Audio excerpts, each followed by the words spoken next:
নজরুল তো সবসময় প্রাসঙ্গিক। পৃথিবীতে যতদিন মানুষ থাকবে ততদিন নজরুল থাকবে। পৃথিবীতে যতদিন মানবাধিকারের কথা আমরা বলবো ততদিন নজরুল থাকবে। পৃথিবীতে যতবার আমরা শোষণের বিরুদ্ধে, নির্যাতনের বিরুদ্ধে, জুলুমের বিরুদ্ধে কথা বলবো, পৃথিবীতে যতবার আমরা স্বাধীনতার জন্য লড়াই করব, ততবারই নজরুল সবচেয়ে বেশি প্রাসঙ্গিক।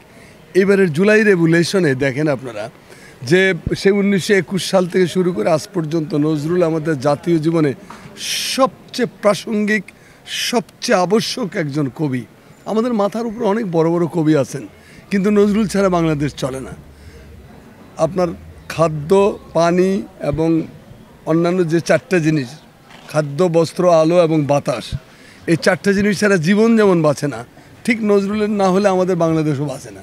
বাংলাদেশের চেতনা জগতের সত্যিকার অধীশ্বর হলেন আমাদের জাতীয় কবি কাজী নজরুল ইসলাম। সেই দিক থেকে আমি মনে করি যে এবারের যে রেভলিউশনটা হলো, যে বিপ্লব, যে বিপ্লবের ভেতর দিয়ে হিংস্র ফ্যাসিবাদকে আমরা দূর করতে পারলাম, সেই ফ্যাসিবাদের মূল অস্ত্রটাই তো ছিল নজরুল। এই ফ্যাসিবাদের শৈল্পিক এবং সাহিত্যিক কণ্ঠস্বর ছিল নজরুল।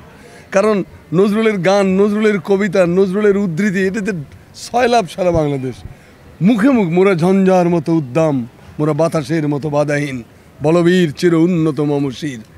এই যে কথাবার্তাগুলো, এই কথাবার্তাগুলো আমাদের তরুণদেরকে দারুণভাবে উদ্বেলিত করেছে, আন্দোলিত করেছে। তার ফল হলো এই 24-এর বিপ্লব। এই উদ্যোগটা অসাধারণ একটা উদ্যোগ। এই কারণে অসাধারণ যে এই মাসটা হলো আমাদের বিজয়ের মাস। আমাদের 9 মাস রক্তাক্ত মুক্তিযুদ্ধের ভেতর দিয়ে যে স্বাধীনতা আমরা পেলাম, সেই স্বাধীনতার বিজয়ের মাসের 1-2 দিনের মধ্যেই এই স্বাধীনতার স্কয়ার উদ্বোধন হতে যাচ্ছে, এবং সেটা নজরুলের জন্য। এটা একটা অসাধারণ ঘটনা। আমাদের জাতীয় ইতিহাসে এই ঘটনাটা খুব স্মরণীয় হয়ে থাকবে। কারণ এইখানে বাংলাদেশ পুলিশ, বিশেষ করে রংপুর রেঞ্জের যে পুলিশ আছেন, তাদেরকে আমার অশেষ কৃতজ্ঞতা। তারা একসঙ্গে যেমন স্বাধীনতাকে সম্মান জানাচ্ছেন, অন্যদিকে আমাদের জাতীয় কবি কাজী নজরুল ইসলামকে মহিমান্বিত করছেন।